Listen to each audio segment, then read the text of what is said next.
Hey guys, I don't have to tell you that budgets are tight these days. Some of us don't have enough money to pay attention. So when we say we're building a big block motor today on a budget, we're talking down and dirty cheap. But first, we've got a long-awaited power payoff for our turbo Mustang here. We're gonna see how its power at the flywheel compares to power at the rear wheels. Weeks ago, we dived into a project we called the Turbo Stang, a 382 cubic inch small block beefed up with a turbo kit from Hellion. It made 1,100 horsepower at the flywheel on race gas, almost $1,000 on 93 octane premium. Well, later we built a complete roll cage. Then we followed that up with pin work to close up the cockpit. We reinforced the subframes and replaced the floorboards. We bolted up a QA1 system up front that included a tubular K-member, control arms, and coilover conversion kit. We gave it a Pro Street brake kit, along with a front engine plate that let us bolt the motor right onto the subframe. Last week, we installed the fuel delivery system, from the tank to the fuel pump and filters up to the motor. We installed a new trick dash loaded with gauges and assembled the lightweight steering setup, including, of course, a new wheel. Yeah, that looks good. Next was the radiator with a low-profile fan. Then we relocated the battery out back and installed a kill switch. The rest of the drivetrain, including the power glide and drive shaft, and a performance shifter, before its first time fire up inside the car.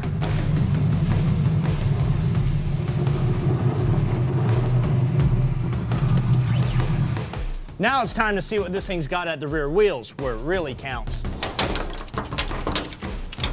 Because of parasitic losses in the drivetrain, horsepower measured at the rear wheels is generally 15 to 20% less than the horsepower measured at the flywheel. Now on our first run, we're going to take it easy with a mild first gear pull and make sure we're not going to tear anything up.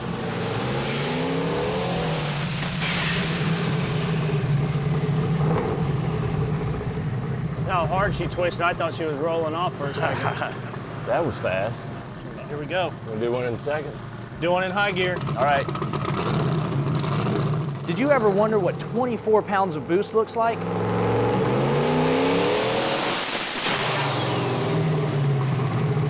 Want to see it again? This was a problem on the dyno too. This thing makes so much boost. Once you get it all plumbed up, you can actually take these off, get it welded together, and put in and just have one or two of your access points so you can pull it apart. V-band clamps work real well too.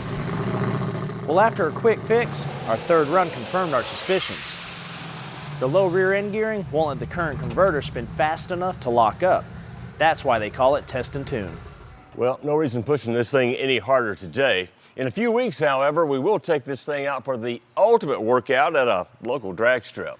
Meanwhile, a complete turnaround coming up as we build a blue oval big block without going in the red.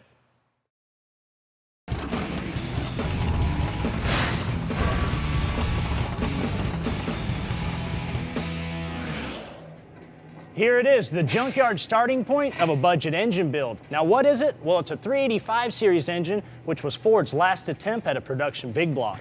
There were 3 engines in the 385 series. The 429 got the most attention and the most use in factory muscle cars. This would be a nest. Nobody's home. While 460s were planted in a few performance cars, most of those found homes in heavier cars like T-Birds, Mercurys, and Lincolns. And I'm pretty surprised there's not a lot of wear on top of the valves either, where the rocker arm's been running on it. There went ahead. Because of their long production run from 68 to 96, well-worn 460 motors are plentiful and pretty cheap compared to Ford FEs. Here we go. We found this one for $200 at a local boneyard. Oh, that's nice. 460s are well known for their stout bottom ends, parts are plentiful, and despite that lackluster image, these motors are capable of making massive torque and plenty of power. Here's a little known fact, the fabled FE motor can only be stroked to 454 cubic inches, while the 460 can be stroked up to 550. All that makes the 460 block a favorite foundation for drag racing. It's got some grooves in it too. I think the crank can be cleaned up with just polish. During an engine teardown, you can learn a lot about how an engine ran and how well it was treated. For example, hammered rod bearings are signs of hard use and abuse. No matter what they told you when you bought your old motor, you never know the real story till you get inside. Stock bore. Even a budget motor build involves a trip to the machine shop, and even good blocks will need a little work. Now, if you're reusing the crank like us, you'll probably need to have the journals polished. But you can save money by doing some of the work yourself, like reconditioning reusable rods. Our bill at the machine shop, which included reconditioning these iron heads, was about $500, kind of what we expected. So we're reusing everything here, including the rods we pre-assembled. So everything over here is either a factory replacement or came from comp cams for about $800. So with the block, the machining, and the parts, so far we're at $1,500. Not too shabby. We also painted the block ourselves to save a few extra bucks. Now we're going to go ahead and install some freeze plugs. Now here's a little tip. I see a lot of people just drop these into place and press them in. Well, that can cause water seepage. So we're going to use a little Loctite retaining compound, which will take care of that leak. Now using a socket slightly smaller than the freeze plug, tap it into place. It's also a good idea to tap the head bolt holes to make sure they're clean. Otherwise, machining material trapped inside could cause a problem when you torque the heads down, just like ours. Now here's how you can do a little detective work and tell a little bit about when your motor was made and what it was made for, all thanks to this casting number. Now ours is a D9TE-AB. The D9 we learned stands for 1979 or later. The T means it was made for a truck, and the E stands for the Ford Engineering Group. The AB just means there was one revision to the casting. Now we can drop in the upper half of the rear main seal. Now make sure that the larger side of the sealing lip is towards the front of the engine. Now since we only had to polish our crank's journals, we can get by with standard size bearings like these stock replacements we got from down the street at O'Reilly. With the usual dab of silicone on the seal ends and some oil on the bearings, we're ready for that crank. Hey, here's something for your Ford buddies who are trivia freaks. The 385 series gets its name from the crank stroke of this motor, 3.85. All right, now the original main caps can go on, with the arrows pointing to the front of the motor, of course. And we'll keep them in place with factory replacement bolts that we torque to 90 foot-pounds in a crisscross pattern from the center out. The factory replacement pistons going in here are cast, of course. Good for about 6,000 RPMs and will handle plenty of horsepower. Yeah, now we're going to get ready to drop the rod and piston in, and I already oiled up the rings and put lube on the bottom of the bearing. Joe, I think we're ready to pound it home. Awesome.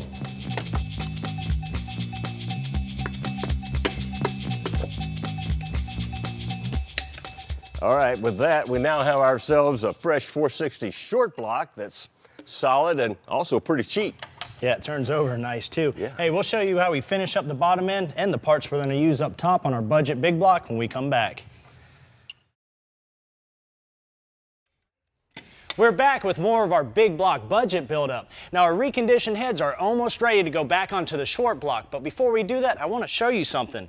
Now when you hear somebody talking about valve lapping, here's what they mean.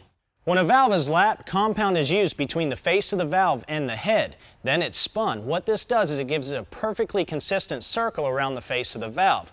What this boils down to is a perfectly good seal when the valve is shut and no loss of compression. Here's a stock spring, and here's one of the new ones we got from Comp Cams. Now it's a little bit taller and it has a higher spring rate, and check this out. Down inside there's a dampener, and that keeps the spring from wobbling at higher RPMs. Now, in case you're keeping score, the specs on the valves of these stock heads measure out at 206 on the intake, 165 on the exhaust side. We can also tell you that the combustion chambers measure 88 cc's, and since they're cast iron, they are ridiculously heavy. Velcro gaskets on a budget build, you bet. Don't cut corners here unless you want to blow a head gasket. Now you should always torque your heads from the center out in 3 increments. In our case, from 80 to 142 foot-pounds. Also, whatever you do, don't forget to install the head dowels at each end of the block. They're absolutely necessary to properly locate the heads. Our new cam's a Comp hydraulic flat tappet with a 494 gross valve lift on both intake and exhaust. Now, since it is a flat tappet, Got to lube up every one of these lobes. Now, this thing has a broad power band, and for you guys that love to hear them dance, you got a very noticeable idle. The timing chain's another thing you need to replace. Ours is a stock replacement, installed dot to dot. Oh, we are using the old cam bolt, though, torqued to 45 foot-pounds. Then the comp hydraulic flat tappet lifters can go in, and they need lots of lube to help break in that cam. Then our stock replacement push rods, and finally the stamped rocker arms. Okay, now for the induction on our big block. This original cast iron intake manifold is not only heavy, comes up way short in the plenum volume department. Now our YN replacement's lightweight aluminum, 37 pounds lighter, and the extra volume, well, it's going to add up to a broad power band from 1,500 to 6,000 RPMs. With the usual bead of silicone laid down on the ends of the block and new gaskets in place, we can drop on the intake. And this you want to get right the first time. Looks like we did. These bolts, by the way, have a torque spec of 25 foot-pounds. Our 460 big block came with an old points type distributor. We could replace it with a new high dollar piece, but instead we're going to save about $130 with a little upgrade from Pertronics. First, we remove the points, condenser, and grommet. Then clean out any dirt or oil between the breaker plate and cam. Next, we can install the igniter module and place the magnet sleeve onto the distributor shaft. Now we can insert the black and red wires with the new grommet through the housing. Finally, we set the air gap between the module and magnet sleeve using the provided 30 thousandths feeler gauge. Now what you don't want to do is fire off a distributor like this with a newer HEI coil because you'd melt the module. Pertronics recommends something like this flamethrower that's rated at 1.5 ohms with 40,000 volts, which is just right for this application. Back on the bottom end, we can bolt up the oil pump. Now we went with a standard volume since we don't need the extra volume you need in a high performance application.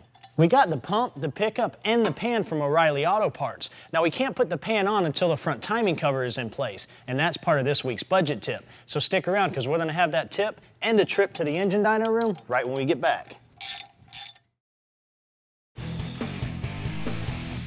Build on a budget. Horsepower projects that save you time and money.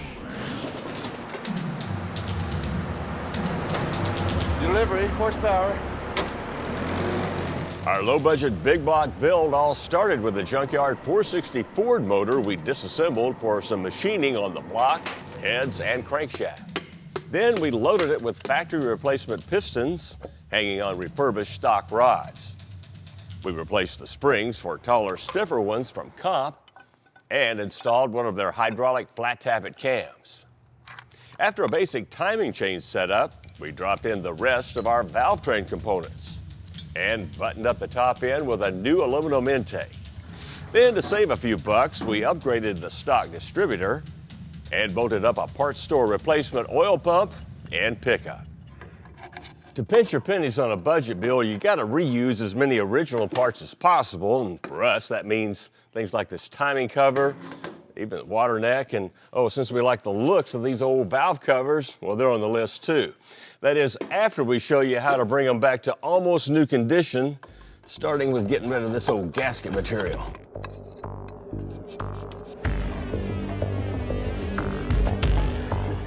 Then we use solvent and lots of elbow grease to get rid of the caked on oil and dirt.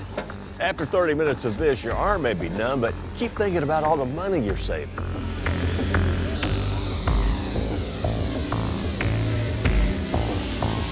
Man, for such an old valve cover, these things are still in pretty good shape. They do need a little work though. Over the years, they were most likely used with only a cork gasket. What ends up happening is the area around the bolt hole gets pulled down, and that adds up to a leaky gasket around the rest of the rail. So I'm gonna use this hammer and dolly to get them back into shape. With the dolly on the top of the rail, I'll tap the bottom side to flatten them out. While we're here, a little facelift won't hurt either.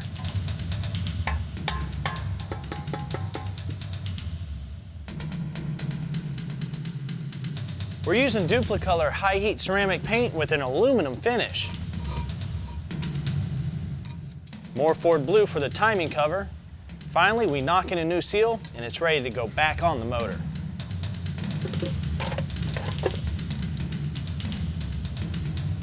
Unlike aftermarket crankshafts that are mostly all internally balanced, our 460 crankshaft is externally balanced. So we got to run this counterweight on the front of the crankshaft. Now make sure when you do your teardown to keep track of this piece because they're really hard to come by.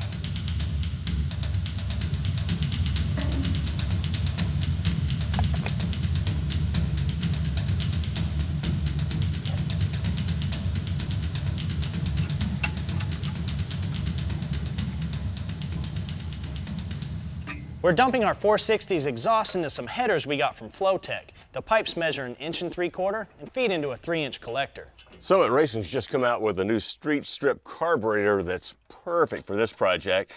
They got 3 versions. We got the 750 CFM version with a manual choke and mechanical secondaries, and at $330, it sure fit our budget. Yeah, and they use a tumble polishing process that makes it look a lot more expensive than it really is.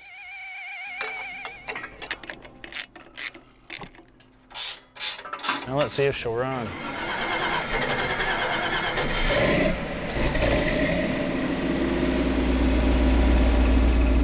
I don't know about you guys, but there's nothing like the sound of a big block going through a set of Super 40s. This thing sounds awesome. Ready? Just for reference, factory 460s after 79 like ours had a horsepower rating of 215. 447 foot-pounds, 348 horse. That's still 130 over stock. Now let's find the rest.